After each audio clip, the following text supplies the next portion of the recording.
Performers అనేటువంటి వాళ్ళు సవాళ్ళను స్వీకరిస్తారండి. Growth happens only through change. They are great problem solvers and take valuable lessons from each challenge they face. మనం మన comfort zone లో ఉన్నందుకు మనం ఎదగలేమండి. మన కంఫర్ట్ జోన్ నుంచి బయటకు వస్తేనే మనం జీవితంలో ఎదగగలం, మన లక్ష్యాలను సాధించగలం. అట్లానే ఈ పెర్ఫార్మర్స్ అనేటువంటి వాళ్ళు ఎదుర్కొన్న సవాళ్ళ నుంచి ఎన్నో విలువైన పాఠాలు నేర్చుకుంటారు. A problem is a chance for you to do your best. So మనకి ఏదైనా ఇబ్బంది వచ్చినప్పుడు లేదా ఏదైనా కష్టం వచ్చినప్పుడు పెర్ఫార్మర్స్ అనేటువంటి వాళ్ళు ఆ ఇబ్బందిని ఒక అవకాశంగా తీసుకొని వాళ్ళ సామర్థ్యాన్ని పెంచుకోవడానికి, వాళ్ళు సమర్థవంతంగా దాన్ని ఎదుర్కోవడానికి ఉపయోగిస్తారండి. సో మనం కూడా ఈ మైండ్ సెట్ అనేది అట్లానే ప్రిపేర్ చేసుకోవాలండి. ప్రాబ్లమ్స్ వస్తున్నాయి, నేను ముందుకు వెళ్ళలేకపోతున్నాను, ఇట్లా డౌన్ అయిపోకుండా ఆ వచ్చిన ఇబ్బందులని మనం ఒక అవకాశంగా తీసుకోవాలండి.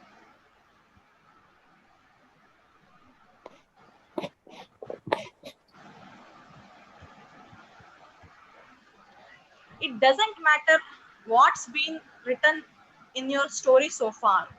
It's how you fill up the rest of the pages that counts.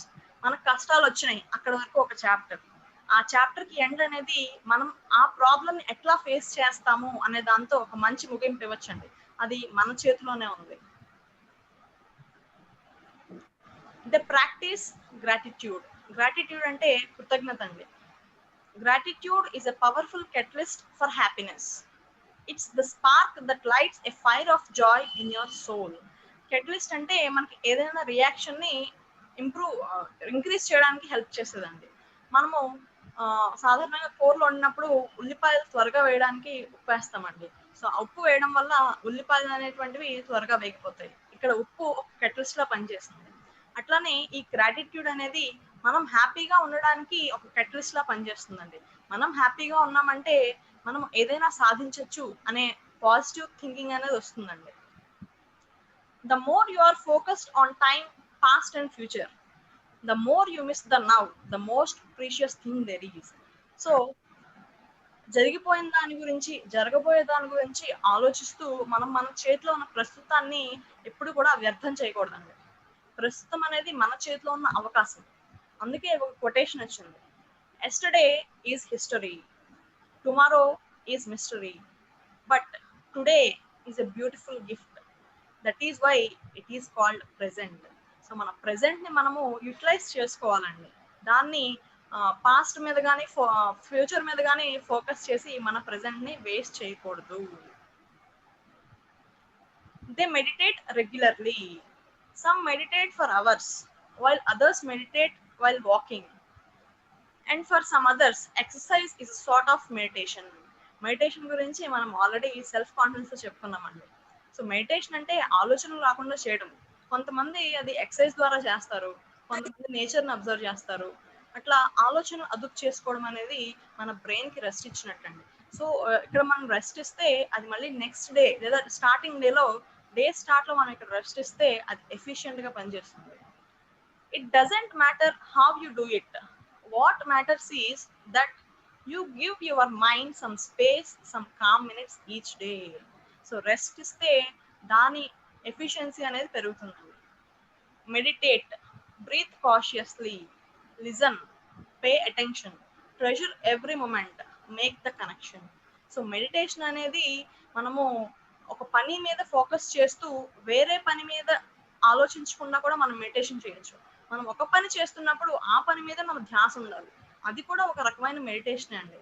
Suppose మనము భోజనం చేస్తున్నప్పుడు మన కాన్సన్ట్రేషన్ భోజనం మీద మాత్రమే ఉండదండి. మనం టీవీ చూడడం, లేదంటే ఫోన్లో యూట్యూబ్లో ఏదో వీడియో చూడడం, లేదంటే ఎవరితో అయినా ఫోన్లో మాట్లాడడం, ఇట్లాంటివి చేస్తూ ఉంటాం. సో అట్లా చేస్తే మనకి తిన్నది కూడా మనకి వంట పట్టదండి. సో భోజనం చేస్తున్నప్పుడు మనము ఆ భోజనం ఎలా ఉంది, స్వీట్ గా ఉందా, చేదుగా ఉందా, కారంగా ఉందా, ఇట్లా ప్రతి సెన్స్ ని కూడా మనం ఫీల్ అవ్వాలండి.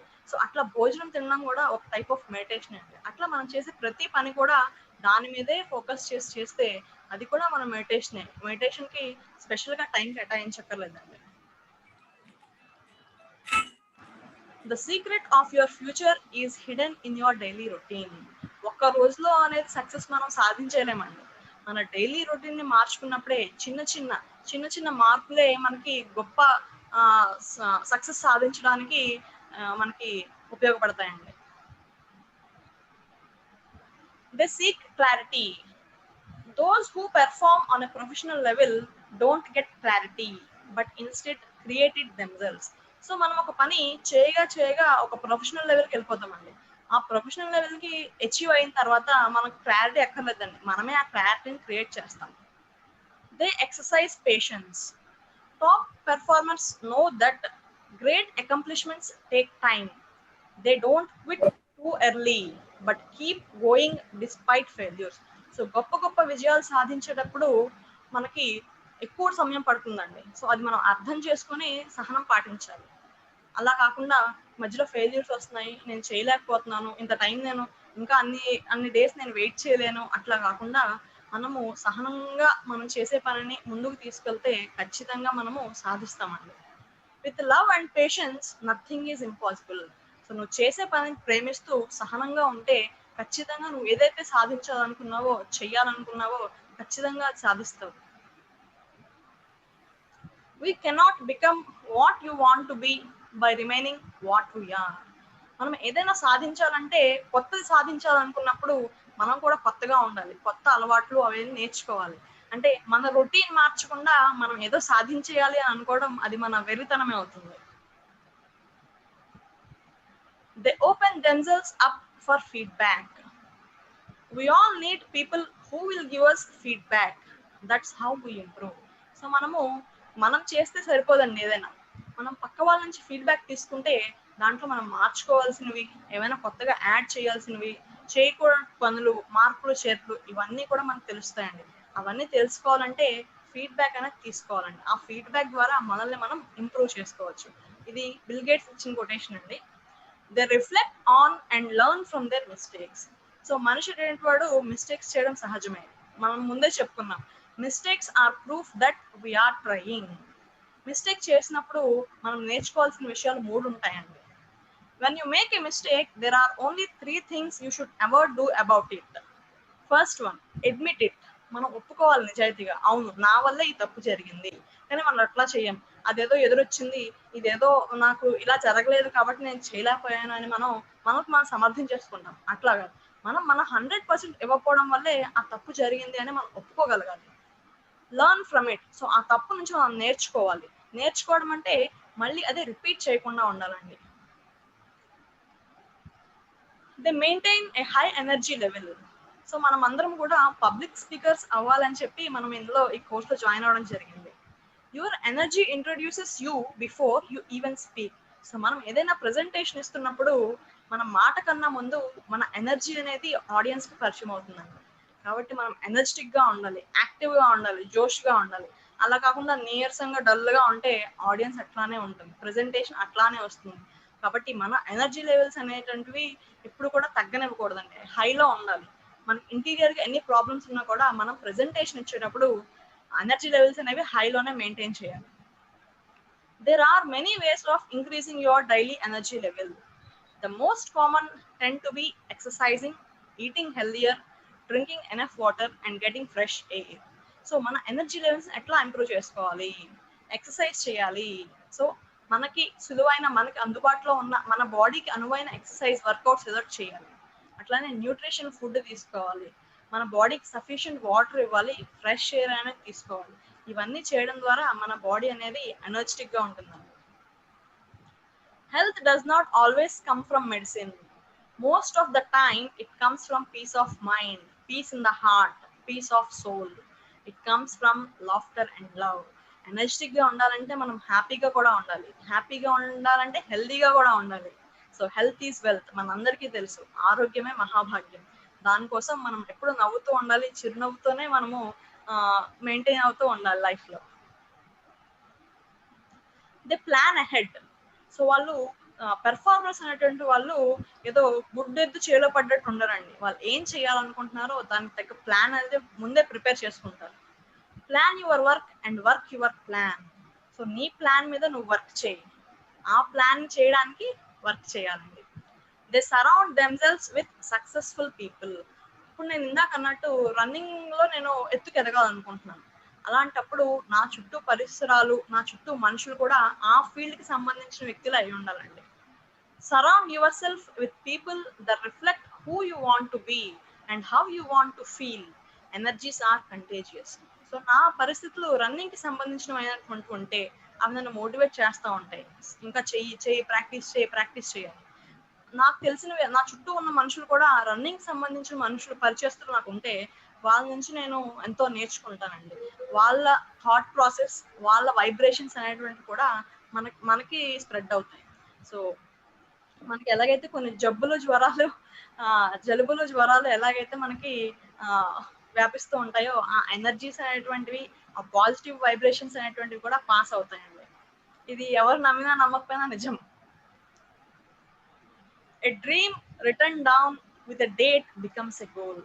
నేను ఒక 4 సంవత్సరాల తర్వాత ఈ రోజు నేను ఇది సాధించాలి అని అనుకుంటే నా కళ అనేది ఒక గోల్ అవుతుంది. broken down into steps becomes a plan. So ఆ గోల్ ని సాధించడానికి నేను మళ్ళీ షార్ట్ టర్మ్ గోల్స్ పెట్టుకుంటాను. గోల్ 1, గోల్ 2 అట్లా. సో అట్లా ఆ షార్ట్ టర్మ్ గోల్స్ అనేటివి నా plan. A plan backed by action make your dreams reality. So ఈ ప్లాన్ నేను దానికి తగ్గ ప్రిపరేషన్, ప్రాక్టీస్ చేస్తే అదే యాక్షన్. సో అది చేసినప్పుడే నా కళ అనేది నిజం అవుతుంది, రియాలిటీ అవుతుంది. Be history creators, not history readers. మనం చరిత్రలో మనకంటూ కొంత ప్లేస్ ని మనం క్రియేట్ చేసుకోవాలండి. ఇట్లా చేసే సందర్భంలో మనం కొన్నిసార్లు ఫెయిల్ అవ్వచ్చు.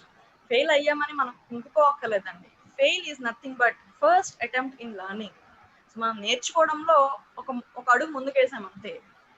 Follow just do it concept, don't be in try to concept. అంటే నేను చెయ్యాలి, చేస్తాను, ఇప్పుడే చేస్తాను, జస్ట్ డూ ఇట్ అనే కాన్సెప్ట్ లోనే మనం ఉండాలి. నేను ఆలోచిస్తాను, నేను ట్రై చేస్తాను, నేను ప్రయత్నిస్తాను అని ఇట్లాంటి కాన్సెప్ట్ అనేది తీసేయండి అసలు బ్రెయిన్ నుంచి. A smooth sea never made a skilled sailor. Problems అనేటువంటివి మన లైఫ్ లో వస్తేనే మనం స్ట్రాంగ్ గా అవుతాం. సో ఇప్పుడు మనము ఒకటి సాధించాలనుకున్నాం గోల్. ఆ గోల్ కి తగ్గ ప్లానింగ్ చేసాం, ఆ ప్లానింగ్ తగ్గ ప్రిపేర్ అయ్యాం, ఆ ప్రిపరేషన్ ని ప్రాక్టీస్ చేసాం, ఆ ప్రాక్టీస్ చేసిన దాన్ని పెర్ఫామ్ చేసాం. సో మనం ఇవన్నీ చేస్తే ఖచ్చితంగా పర్ఫెక్ట్ అవుతామండి, పర్ఫెక్ట్ పర్ఫార్మర్ అవుతాం. So these are the 5 P's that are important in your life, whether it is public speaking or any other goal. So ఈ 5 P's అనేటువంటివి మనం ఖచ్చితంగా ఫాలో అయితే మనకి బోనస్ గా ఇంకొక P వస్తుంది. అది పీస్ఫుల్నెస్. అంటే మనం అనుకున్నది మనం సాధించాము అనే ప్రశాంతత మనకు వస్తుందండి. Applying 5 P's to public speaking. So ఇప్పుడు ఈ 5 P's ని ఎట్లా అప్లై చేయాలి మన పబ్లిక్ స్పీకింగ్ కి? If you wish to be a perfect public speaker, plan how to deliver your presentation effectively. So నేను పాజిటివ్ థింకింగ్ అనే ప్రెజెంటేషన్ ఇవ్వాలనుకున్నాను. సో ఆ పాజిటివ్ థింకింగ్ ని ఎట్లా ప్లాన్ చేసుకోవాలి, ఏ కంటెంట్స్ అనేటువంటి ఉండాలి, పాజిటివ్ థింకింగ్ అంటే ఏంటి, అది ఎందుకు ఉండాలి, ఉండకపోతే ఏమవుతుంది, లేకపోతే ఎలా డెవలప్ చేసుకోవాలి, ఇవన్నీ కూడా కంటెంట్స్ నేను ప్రిపేర్ చేసుకోవాలనేది నా plan. Prepare your content with stories, slogans, songs, షాయరీస్ ఎక్సెట్రా. సో నేను ప్లాన్ చేసుకున్నాను ఈ కంటెంట్ అంతా ఉండాలని. ఆ కంటెంట్ కి తగ్గ మ్యాటర్ అనేది నేను ప్రిపేర్ చేసుకోవాలి. అలా ప్రిపేర్ చేసుకుంటున్నప్పుడు దాంట్లో పాజిటివ్ థింకింగ్ సంబంధించిన కథలు కానీ, సూక్తులు కానీ, లేదంటే పద్యాలు కానీ, ఇట్లాంటివి నాకు అందుబాటులో ఉన్న పాటలు కానీ ఏదో ఒకటి నా కంటెంట్ లో ఇంక్లూడ్ చేయాలి. Practice your content until you can deliver wrong and perform. So నేను మ్యాటర్ ప్రిపేర్ చేసుకుంటే సరిపోదండి, నేను ప్రాక్టీస్ చేయాలి, నాకు వచ్చేంత వరకు ప్రాక్టీస్ చేయాలి, నాకు తప్పు రానంత వరకు నేను ప్రాక్టీస్ చేయాలి. అది 10 సార్లు అవ్వచ్చు, 20 సార్లు అవ్వచ్చు, నేను తప్పు చెప్పనంత వరకు నేను ప్రాక్టీస్ చేస్తూ ఉండాలి. అట్లా ప్రాక్టీస్ చేసిన తర్వాత నేను పెర్ఫామ్ చేయాలి. when you do the above piece perfectly, you will be a perfect performer. So ఈ 5 P's అని నేను చేస్తే ఖచ్చితంగా నేను పర్ఫెక్ట్ పెర్ఫార్మర్ అవుతాను, అదే పర్ఫెక్ట్ పబ్లిక్ స్పీకర్ అవుతాను. We cannot become what we want to be by remaining what you want.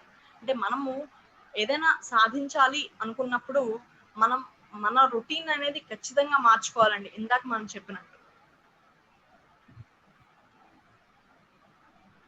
కాబట్టి ఈరోజు 5 P's అనేటువంటివి మీరు మీ లైఫ్లో ఇంక్లూడ్ చేసుకుంటారని, మీరు ఎంతో సక్సెస్ సాధిస్తారని కోరుకుంటూ నాకు ఈ అవకాశం ఇచ్చినందుకు ధన్యవాదాలండి.